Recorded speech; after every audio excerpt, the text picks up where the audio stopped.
भारत माता की जय। वंदे मातरम। जय हिंद। इनकलाब जिंदाबाद। भारत वर्ष के सभी नौजवान साथियों, माताओं, बहनों को मेरा प्रणाम। मैं शिव पाठक। आज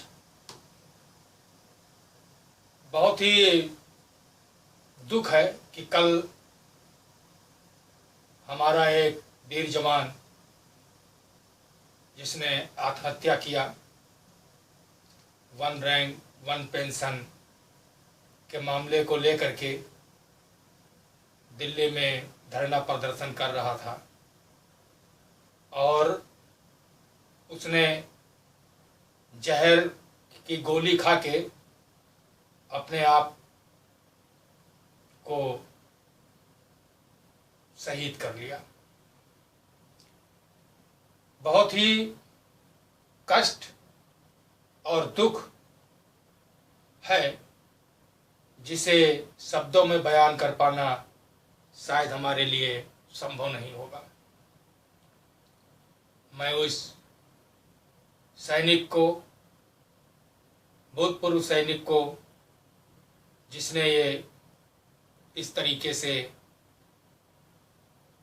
अपनी जान दिया, इसके लिए हमें बहुत ही कष्ट और दिल से बहुत ही दुख है।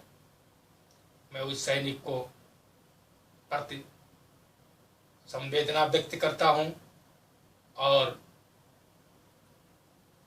उसको आत्मा की शांति के लिए भगवान महाकाल से प्रार्थना करता हूं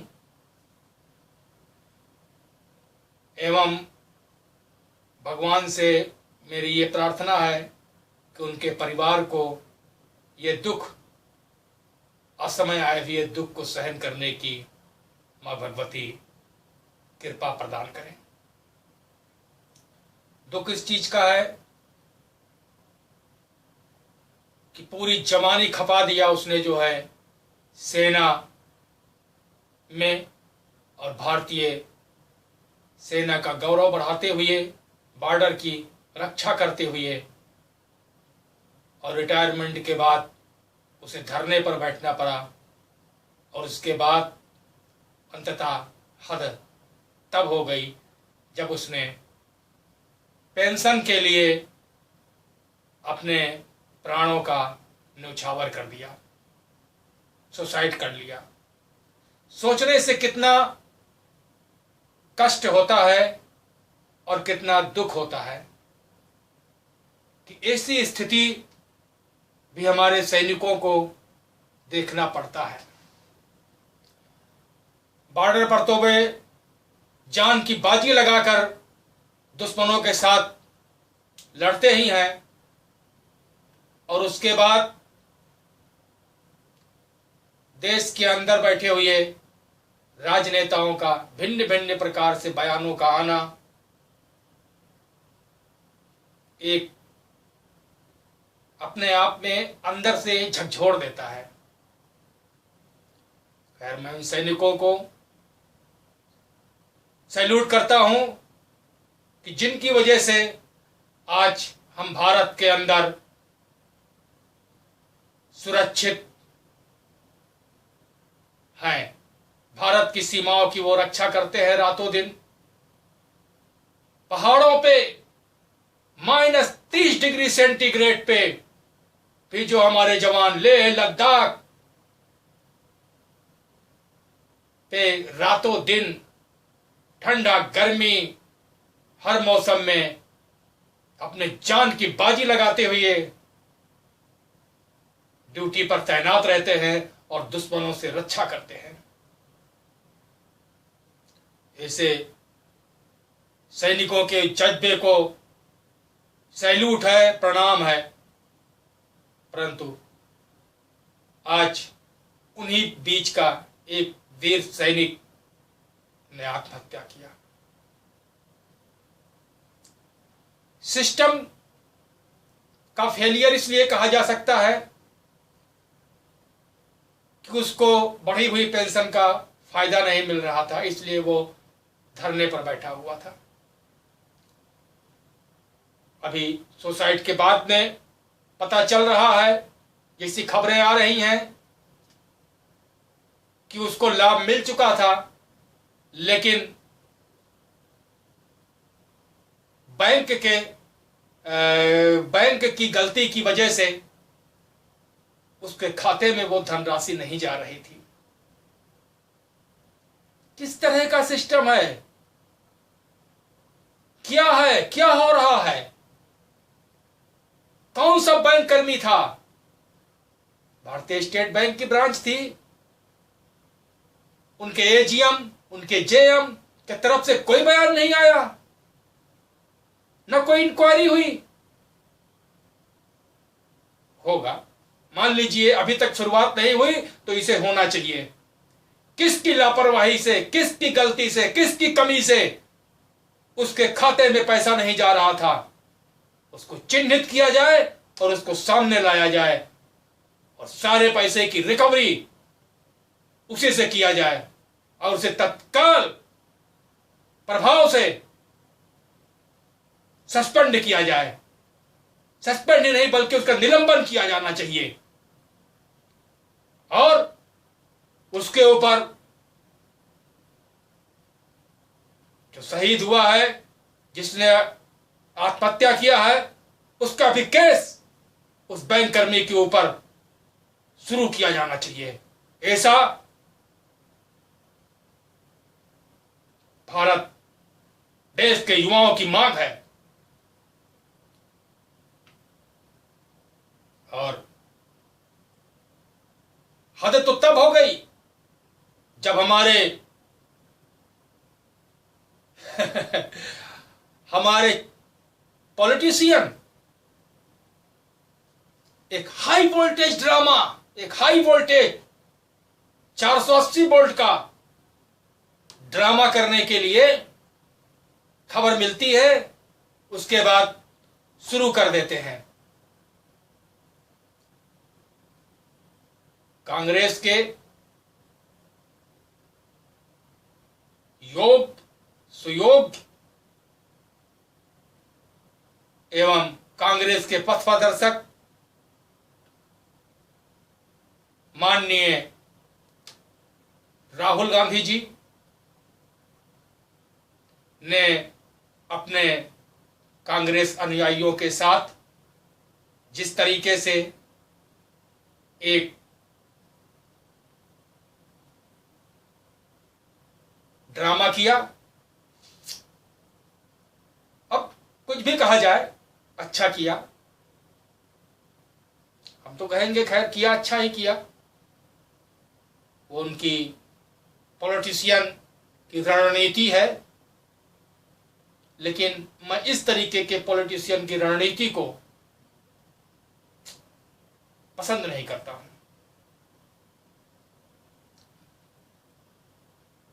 कांग्रेस के युवराज, कांग्रेस में सर्वश्रेष्ठ महाज्ञानी युवराज माननीय राहुल गांधी जी के नेतृत्व में जिस तरीके से कांग्रेसियों की भीड़ एक हाई वोल्टेज ड्रामा करने के लिए मीडिया के साथ पहुंचती है,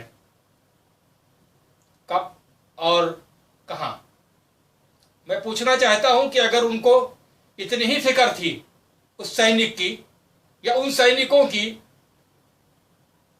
या पूरे देशवासियों की, तो जब वो दिल्ली में ही रहते हैं, दिल्ली में ही धरना प्रदर्शन हो रहा था और आज एक दो दिनों से नहीं कई दिनों से चल रहा था, तब उनको क्या पता नहीं चला था कि सैनिकों के इस तरीके से वहां पे धरना हो रहा है? हमें जानना चाहिए वो हमारे देश के सैनिक है, क्या प्रॉब्लम है, क्या दिक्कत है, क्यों नहीं इसकी समस्या का समाधान हो रहा है, क्यों नहीं इसको फायदा मिल रहा है, कहां से क्या है, उसके कागजात को लेकर के बैंकों में जाना चाहिए, वहां पता करना चाहिए कि क्या है, फॉल्ट किधर से हो रहा है, पूरी जांच करनी चाहिए। उनके पास तो सारे सिस्टम है, पैसा है, पैसा बोलता है।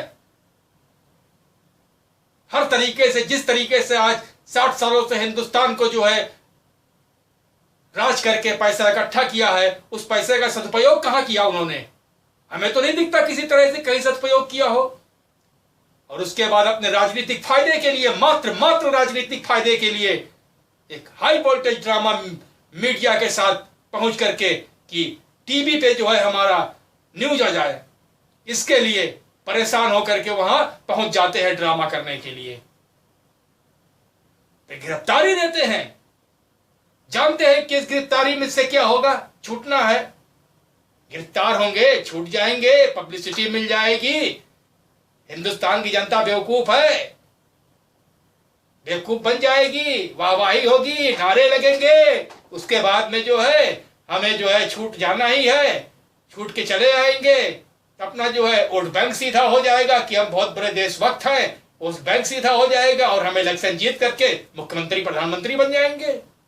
इसके अलावा क्या सोच थी, बताएं हमें। देशभक्त है मैं तो क्या किया? अगर सैनिकों के प्रति उनकी सही आस्था है तो मैं पूछना चाहता हूं माननीय केजरीवाल जी से, उनसे भी, उन्होंने भी एक हाई वोल्टेज ड्रामा किया था। करीब 2-3 घंटे जो है बाहर खड़े थे, 3 घंटे घाम में बिताए और बहुत परेशान थे। परिवार से मिलने के लिए क्या उखाड़ के दे देते परिवार को, वो क्या दे देते? दिल्ली के मुख्यमंत्री हैं, अभी तक उनके तरफ से किसी तरीके की जो है सहयोग राशि का ऐलान हमने तो नहीं सुना कि 20 लाख 10 लाख का ऐलान कर दिया हो कि मैं इनके परिवारों को देता हूं। ये काम तो घर बैठ करके अपने जो है ऑफिस में बैठ के भी कर सकते थे। 3 घंटे धूप में खड़े रहे माननीय केजरीवाल जी, धूप में खड़े रहे, ये हुआ मिलने के लिए। एक हाई वोल्टेज ड्रामा मीडिया में चलाने के लिए जिस तरीके से आम आदमी पार्टी हमेशा से करती आ रही है। पहले क्यों नहीं गए? क्या दिल्ली 1000 किलोमीटर दूर था उनके घर से?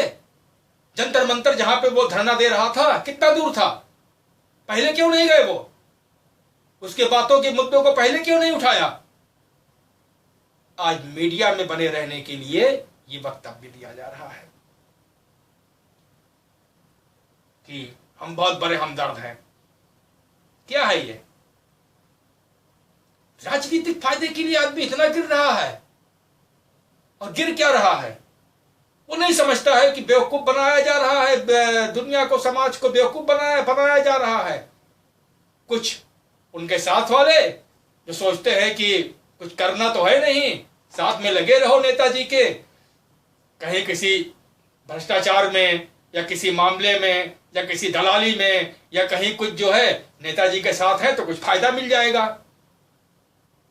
एक वो रहेगा कि हाँ नेताजी के बहुत बड़े साथ में है, बहुत बड़े भक्ति है नेताजी के ये, और थोड़ा सा इस तरीके के हाई वोल्टेज ड्रामे में थोड़ा सा उनकी फोटो वोटो भी आ जाएगी मीडिया में, जो टीवी उवी पे चल जाएगी, थोड़ा सा जो है हल्ला मच जाएगा कि हाँ नेताजी के साथ बहुत बड़ा तीर मार रहे थे ये, बहुत कुछ कर रहे थे ये, बहुत बड़े देशभक्त हैं। अगर इतना ही फिक्र था इन केजरीवाल और जो है राहुल बाबा को, तो जितने भी सैनिक हमारे आज तक सीज फायर के उल्लंघन में या आतंकवादियों के साथ मारे गए हैं वो, या अभी जो है जो आतंकवादियों से मुठभेड़ के दौरान जिसकी गला रेत की हत्या किया गया था, वो इन लोगों के अंतिम संस्कार में क्यों नहीं गए? देश के सैनिक के प्रति उनकी बड़ी आस्था है, बहुत बड़ी जो है उनको दिक्कतें हो रही हैं सैनिक के प्रति, तो क्यों नहीं गए इन लोगों के पास? इनकी अंतिम संस्कार की यात्राओं में क्यों नहीं गए? इनके लिए संवेदना क्यों नहीं व्यक्त किया? इनके लिए क्यों नहीं रोए? क्योंकि उसमें उन्हें कोई अपना राजनीतिक फायदा नहीं नजर आ रहा था। सिर्फ जाते मदद करनी पड़ती, सिर्फ नुकसान ही था, कोई फायदा नहीं मिलना था, इसलिए नहीं गए। और इसमें उन्हें फायदा दिख रहा है इसलिए गए। हमारे देश के वीर क्रांतिकारियों ने इस तरीके की राजनीति करने के लिए, भारत के को आजाद कराने के लिए अपनी शहादत दिया था, कुर्बानी दिया था। अरे धिक्कार है ऐसे राजनेताओं पर, और धिक्कार है उनके साथ देने वालों पर। लेकिन फिर भी चल रहा है, सिस्टम है, हिंदुस्तान है। खैर, मैं अपनी बात को विराम देता हूं, जनता इसका फैसला करे और सोचे। भारत माता की जय, वंदे मातरम, जय हिंद, इनकलाब जिंदाबाद, जय हिंद।